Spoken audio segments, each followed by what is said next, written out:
amis, j'espère que vous allez bien. Je vous retrouve aujourd'hui dans une nouvelle vidéo, on peut dire solide motive parce que bon, j'espère qu'elle vous motivera. Donc ce n'est pas un sujet drôle. Je dis ça pourquoi? Parce que je parle de rupture et c'était la Saint-Valentin hier, donc bon... Voilà, c'est pas genre pour faire un pied de nez à la Saint-Valentin ou quoi que ce soit. C'est juste que vous avez été très nombreuses à me demander de faire une vidéo sur le sujet. Et encore aujourd'hui, en fait, j'ai lu un message qui me parlait de ça. Donc je me suis dit, vraiment, autant faire la vidéo. Donc ça n'a pas de rapport avec le fait que la Saint-Valentin c'était hier et que je filme cette vidéo aujourd'hui. Ne faites pas attention à mon visage parce que je suis maquillée depuis genre 10 heures ce matin. Et quand je filme cette vidéo-là, il est 1 heure du matin. Voilà, donc...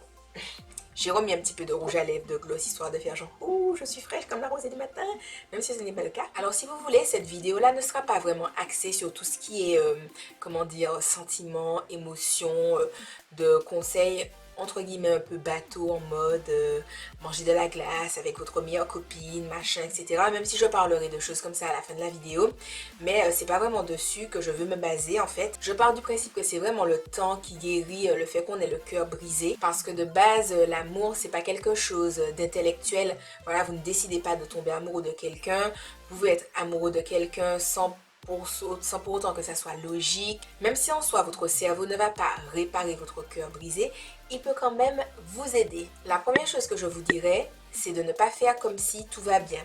Parce que beaucoup de personnes qui ont une rupture qui est difficile, genre après une longue période ou quelque chose qui a vraiment été fusionnel, passionnel et tout, comme en fait ce sont des personnes qui souffrent beaucoup, elles ont tendance à faire comme si tout va bien dans le meilleur des mondes, war, allons en boîte, pump it up, tout ça, tout ça. Et en fait, elles ont tendance à cacher la blessure qu'il y a. Donc quand je dis cacher la blessure, pourquoi vous ayez l'image en tête, c'est pas comme si vous mettez un pansement dessus parce que c'est pas un pansement que vous mettez sur la blessure qu'il y a. C'est comme si vous avez une blessure, genre vous avez le bras ouvert et que vous décidez d'aller faire un maquillage de science-fiction par-dessus et que vous allez mettre de la colle, du latex, des produits de make-up et tout et que vous vous dites oh nickel, ça ne se voit pas, je suis on point, tout ça, tout ça. Sauf que peut-être qu'au début, on aura l'impression que tout va bien, waouh, ton maquillage il est trop joli, tout ça, tout ça. Sauf qu'au bout d'un moment, ce qu'il y a, ça pourrit pour que vous visualisez ce qui se passe quand vous faites comme si tout va bien dans le meilleur des mondes. C'est juste que ce que vous avez là est en train de pourrir dans un tiroir en fait. Le fait de faire comme si tout va bien, ça vous empêche de vous pencher sur les problèmes qu'il y a et vous êtes amené en fait à les charroyer après vous dans une autre relation. C'est-à-dire que les gens qui enchaînent relation et puis ça ne va pas, souvent c'est parce qu'il y a un problème latent qui existe, qui est là, mais vous n'y prêtez pas attention et puis vous enchaînez les relations sans voir qu'il y a vraiment un souci qu'il faut régler en fait. C'est un peu comme les personnes qui ont été trompées et qui vont dans une nouvelle relation en étant super suspicieux, en étant déjà en mode ouais, je suis sûre que tu vas me tromper un jour, etc. Ce n'est pas quelque chose de bon, c'est pas quelque chose de positif. La deuxième chose, c'est d'accepter que vous ne comprenez pas. Alors ça paraît facile dit comme ça, mais souvent, je sais que dans une position, donc je ne parle pas forcément de rupture concernant les filles, c'est rupture, peu importe la personne, vous êtes là dans votre relation, vous avez été peut-être trompé, on vous a peut-être trahi, on vous a peut-être déçu, on vous a fait de la peine, on vous a mis en colère, etc. Et souvent, quand la relation est terminée, on tient absolument à avoir des réponses. Oui, mais pourquoi tu m'as trahi? Pourquoi tu m'as trompé? Mais j'avais l'impression que tout allait bien, ou en tout cas que notre couple était pas si bancal que ça. Pourquoi tu m'as quitté? Pourquoi tu ne m'aimes plus? Mais en fait, il faut que vous réalisez que votre ex ne vous dira peut-être jamais, il peut vous le dire, mais il y a aussi une possibilité pour qu'il ne vous dise jamais en fait le pourquoi du comment. Donc bien entendu, vous pouvez demander des explications, mais si vous ne les avez pas, ne courez pas après ces explications-là. Non seulement ça vous fait gaspiller votre énergie, mais ça empêche à votre blessure de guérir, ça vous empêche de tourner la page, enfin voilà, ça ne sert à rien, c'est vraiment une dépense qui est inutile. Troisièmement, vous focalisez sur vous. Donc quand je dis vous focaliser sur vous, c'est quand il y a une rupture, que ça soit une rupture à l'amiable, vous vous êtes dit bon ça va pas, vaut mieux se séparer, ou il vous a quitté, ou voilà des choses comme ça. Il y a des torts, c'est-à-dire que même quand vous vous quittez à l'amiable, votre ex vous a probablement dit oui mais toi tu es vraiment trop comme ça, tu es trop comme ci, tu es trop comme ça, et il y a forcément un moment où il y avait eu une dispute où vous vous êtes envoyé des trucs pas forcément sympas à la figure. Quand je dis de vous focaliser sur vous, c'est d'éviter de rentrer dans le piège de ouais un tel il était comme ça, et puis il était comme ça, et puis il faisait ci, et puis il faisait ça. Quand je dis il, c'est elle aussi, hein, ouais elle faisait ci, elle faisait ça, elle était comme ci, elle était comme ça. Non, focalisez-vous sur vous, c'est-à-dire qu'on vous a dit que vous aviez tel et tel tort dans la relation, c'est sur ça que vous devez vous baser. Arrêtez de regarder à l'autre parce que vous n'allez pas changer l'autre. Vous n'êtes pas dans sa tête, vous n'êtes pas cette personne-là, vous ne pouvez pas changer les gens. Ce que vous pouvez changer, en revanche, c'est vous. Donc, on vous a dit que vous étiez comme ci, comme ça. Vous vous posez, vous vous dites, ok, bon, on va faire une petite liste sur tout ce qu'on m'a dit que je suis, tout simplement. Bien entendu, c'est une étape qui inclut le fait d'accepter qu'on n'est pas parfait. Parce que souvent, dans une relation, quand il y a un problème, on a toujours l'impression que ce que l'autre faisait était de toute façon beaucoup plus grave que ce que nous on faisait. Sauf qu'on ne se rend pas compte qu'on peut avoir des petites réactions, des petites choses qui font que ça crée quelque chose chez l'autre et c'est c'est ce résultat-là négatif qu'on se reprend en pleine poire. Il n'y a jamais, enfin voilà, forcément, il y a des relations abusives où l'autre a clairement dépassé ses droits, mais dans une relation relativement normale, les deux personnes ont des torts de toute façon. Quatrièmement, faites de votre cerveau votre meilleur ami. Donc je sais, c'est super chelou de dire ça comme ça, mais je vous explique tout simplement. Si vous voulez, le truc c'est que quand vous avez un souci, votre cerveau est là pour associer vos pensées à une émotion. C'est-à-dire que vous allez penser à votre ex, vous allez peut-être ressentir de la peine, vous allez peut-être ressentir de la colère, du dégoût, de la nostalgie, de la tristesse, peu importe, une émotion. Mais en fait, il faut savoir prendre le recul et je pense dire à son cerveau, donc je sais que parler comme ça fait bizarre, mais juste réaliser que ce n'est pas notre cerveau qui nous dirige, c'est nous qui sommes là pour utiliser notre cerveau. Notre cerveau n'est pas là en train de fonctionner, et puis là on est en train de subir comment notre cerveau fonctionne. Pas du tout, c'est un partenariat et c'est surtout à vous d'imposer et de faire fonctionner votre cerveau. Donc ça ne revient pas à effacer les émotions, les sentiments que vous pouvez ressentir, etc. Pas du tout, mais c'est juste à vous poser et vous dire, ok, je pense à mon ex, je suis triste, mais concrètement, ça ne m'empêche pas de me dire, ok, il m'a dit que j'étais comme ci, comme ça, je peux bosser sur ces trucs-là, à dissocier les choses. C'est pas parce que vous êtes triste que vous ne pouvez pas voir les choses sur lesquelles vous devez avancer à côté. C'est pas parce que vous êtes triste que vous ne pouvez pas travailler. C'est pas parce que, voilà, il faut faire la part des choses. Quand je dis faire la part des choses, c'est vraiment réaliser que c'est pas votre cerveau de dicter comment vous devez vous comporter, etc. C'est vous qui savez ce que vous voulez dans votre vie. Donc si vous avez décidé que vous voulez travailler sur vous et étudier les différents points de la liste où vraisemblablement vous auriez des choses à revoir, vous le faites. Vous le faites. Et ça ne veut pas dire que vous faites comme si vous n'êtes pas triste. Vous savez que vous êtes triste, mais tu peux travailler en étant triste, tout simplement. Cinquièmement, bien entendu, vient le moment de bosser sur les problèmes en question. Alors ça demande vraiment de se focaliser sur tout ce que cette personne-là vous a dit. C'est pas à partir du principe de non mais ça on m'a dit ça et je sais que ce n'est pas vrai. Si vous ne vous êtes jamais penché sur la question, penchez-vous dessus. Même si c'est pour vous dire après un mois, 2 mois, je ne sais pas, une semaine, je ne sais pas combien de temps de réflexion, vous vous dites, non vraiment, on m'a dit que j'étais comme ça, mais j'ai réfléchi, j'ai vraiment réfléchi, j'en ai parlé avec des amis et vraiment, ça ne me ressemble pas d'être comme ça, vraiment non. C'est-à-dire que la personne m'a dit ça, mais je pense juste que bon, ben, elle a une mauvaise perception de moi, ce n'est pas le cas. Je donne un exemple.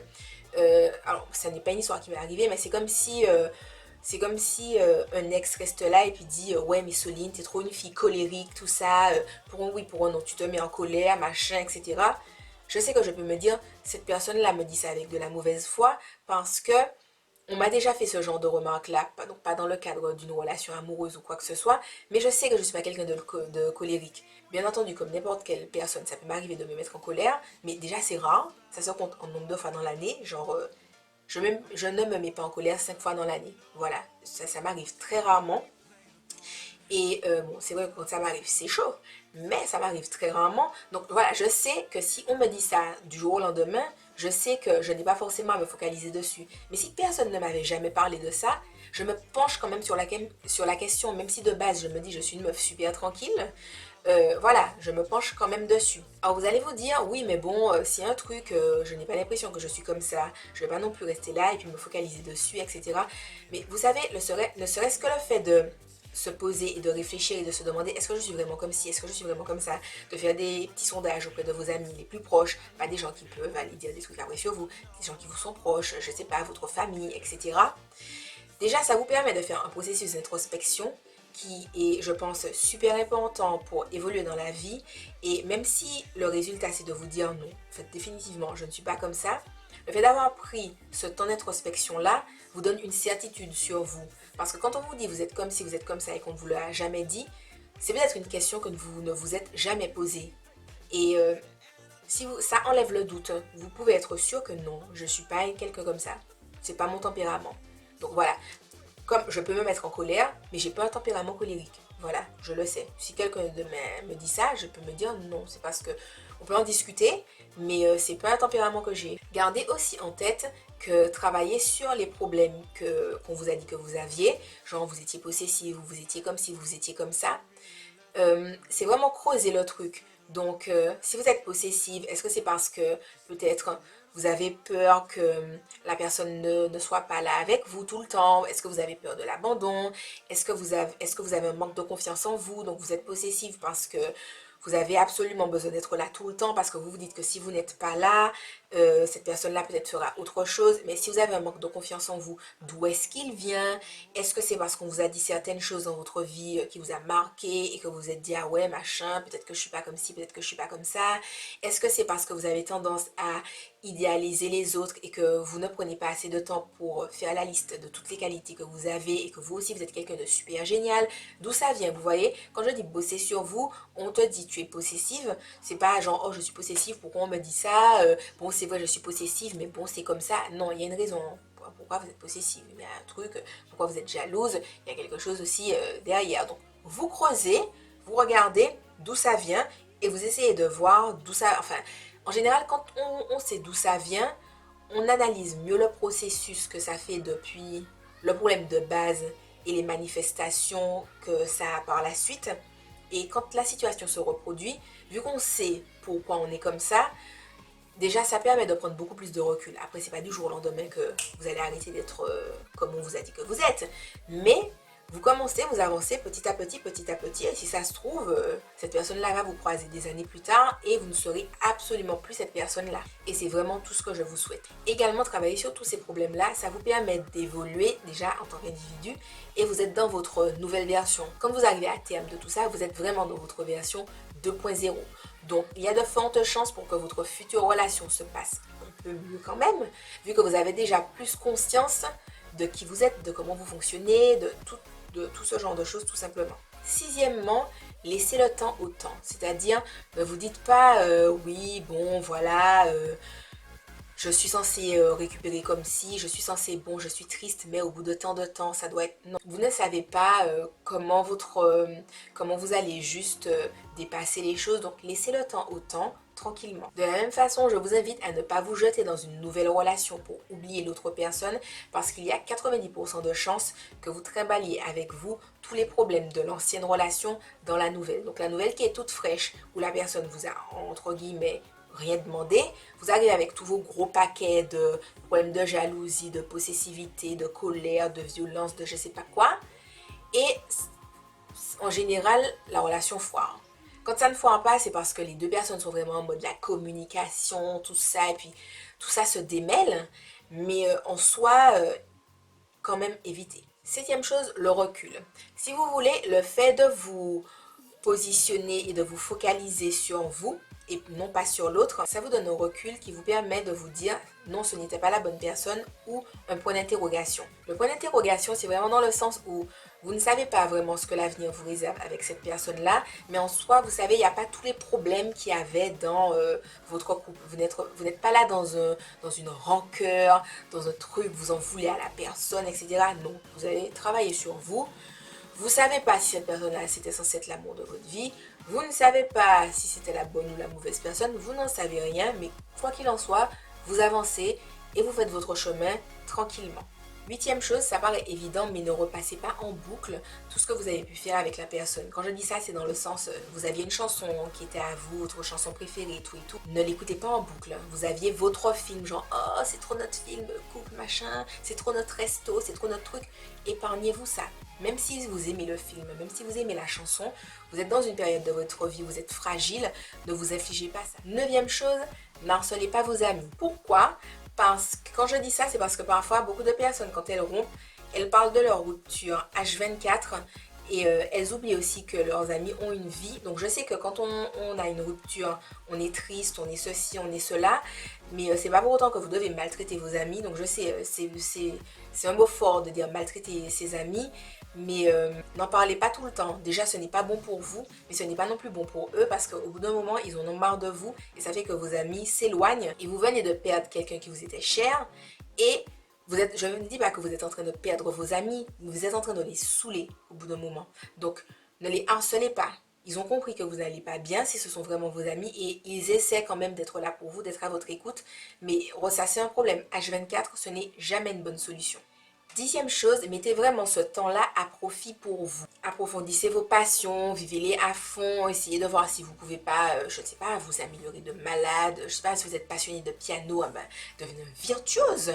Voilà, faites vos loisirs préférés, passez du temps avec vos amis, avec vos proches.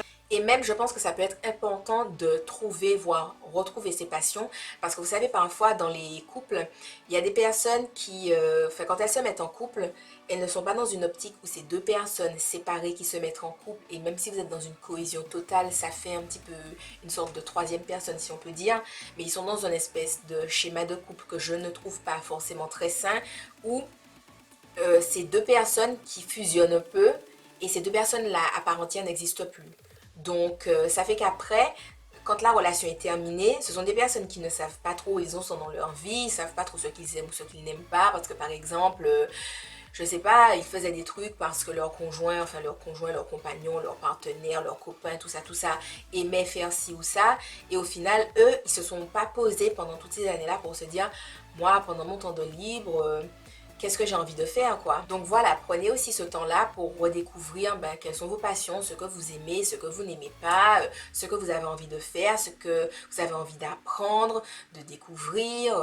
Voilà, n'hésitez pas. Et la dernière chose, sûrement l'une des plus importantes, mais ne gardez pas de rancœur contre la personne parce que en gardant de la rancœur, ça vous empêche d'avancer, ça vous empêche de tourner la page, ça vous empêche de guérir. Gardez en tête que même si la personne qui est en face de vous, etc., vous a fait du mal, ça reste un être humain. Vous aussi, vous lui avez sûrement fait du mal à un moment donné. Même si vous partez du principe, non, mais je ne lui ai pas fait ce qu'il m'a fait, etc., dites-vous qu'aucun des deux dans la relation n'a été parfait. Je pense que c'est important de faire le choix de pardonner à cette personne-là et de ne pas garder de sentiments de rancune et de sentiments négatifs à son encontre, même si forcément c'est pas facile, hein. Quand je vous dis de ne pas garder de rancœur et de faire le choix de pardonner, le pardon c'est pas un espèce de truc magique qui arrive, tu pardonnes et puis ouh, tout va bien dans le meilleur des mondes. Le pardon c'est un processus, ça veut dire qu'à chaque fois que tu te dis je lui aurais dit, tu te dis non, j'ai fait le choix de lui pardonner. Et puis un jour, tu n'auras plus envie de te dire, moi, je lui aurais dit. Tu vois, à ce moment-là, tu n'as plus cette envie-là de le faire. Au travers de tout ce que je vous ai dit, les amis, en appliquant toutes ces petites astuces-là, je considère que vous donnez le temps au temps simplement parce que prendre le temps de se focaliser sur ces erreurs qu'il y a eu dans la relation, prendre le temps de se focaliser sur ce qu'on aime, etc., de se découvrir, se redécouvrir, passer du temps à exercer ses passions, etc., et tout ce que j'ai pu dire d'autre, ça se passe sur une période, vous voyez, vous ne faites pas tout ça en une journée, puis vous vous dites, bon, maintenant, qu'est-ce que j'ai à faire, vous voyez, ça prend vraiment du temps de traverser tout ça, et en donnant justement le temps au temps, en faisant toutes ces choses, ça fait que juste un jour vous vous réveillez et vous avez pas forcément, enfin la boule que vous aviez peut-être sur le cœur n'est pas aussi lourde et elle s'allège en fait au fur et à mesure, au fil des jours, au fil des mois et tout simplement un jour vous vous rendez compte que on vous dit le prénom de cette personne-là et vous n'êtes pas en mode ou on vous dit son prénom et vous vous dites pas oh I want to die, je veux manger de la glace dans mon lit et voilà, tout simplement. Donc je sais que les ruptures, c'est pas forcément quelque chose de facile. Toutes les personnes qui m'ont envoyé des messages, ce sont des personnes qui avaient eu des très très longues relations. Enfin, je pense que la relation la plus courte dont on m'est parlé, c'est 3 ans peut-être. Et voilà, il y a des gens qui m'ont parlé de relations de 8 ans, de 10 ans, etc. Et vous savez, c'est pas des choses faciles parce que quand vous sortez d'une relation qui est longue, vous avez construit des choses avec cette personne-là. Mais ne partez pas du principe que tout ce que vous avez construit, c'est à mettre à la poubelle. Parce que si vous avez réussi à construire des choses avec cette personne-là, ça veut dire que vous avez des capacités à vous adapter, des capacités à ben, justement construire des choses. Donc au lieu de le voir négativement en vous disant que vous avez construit tout ça pour rien, dites-vous simplement que vous avez cette capacité-là à le faire, que vous pouvez le faire. Et je sais que ça peut être décourageant de se dire, on a fait tout ça pour rien, et puis il faut repartir de zéro, etc. Mais prenez le temps d'analyser au final cette relation et de voir tout ce que vous avez appris. Et quand je dis tout ce que vous avez appris, c'est pas de façon rageuse. Voilà, si votre gars vous a trompé, ne vous dites pas, moi ce que j'ai appris, c'est que tous les gars c'est des salauds, machin, non, non, non, je parle pas de ça. Hein. Je ne parle pas de ça. Voilà, il y a forcément des choses que vous avez appris qui sont positives, même si c'est une leçon que vous avez tirée d'une situation négative, mais il y a vraiment des choses que vous avez apprises, donc même si ce n'est pas facile, prenez en compte ces leçons-là de vie et qu'elles vous servent dans votre future relation parce que non, vous n'allez pas rester tout seul ou toute seule, etc. Il y a forcément un jour où vous irez mieux, vous allez tomber sur quelqu'un qui vous correspond peut-être mieux et qui vous correspond mieux ou juste pour qui vous serez prêt parce que vous savez parfois il y a aussi des gens, ça ne se passe pas bien parce que ces personnes-là ne se sont pas rencontrées au bon moment. Voilà, vous n'aviez tous les deux peut-être pas évolué assez, etc.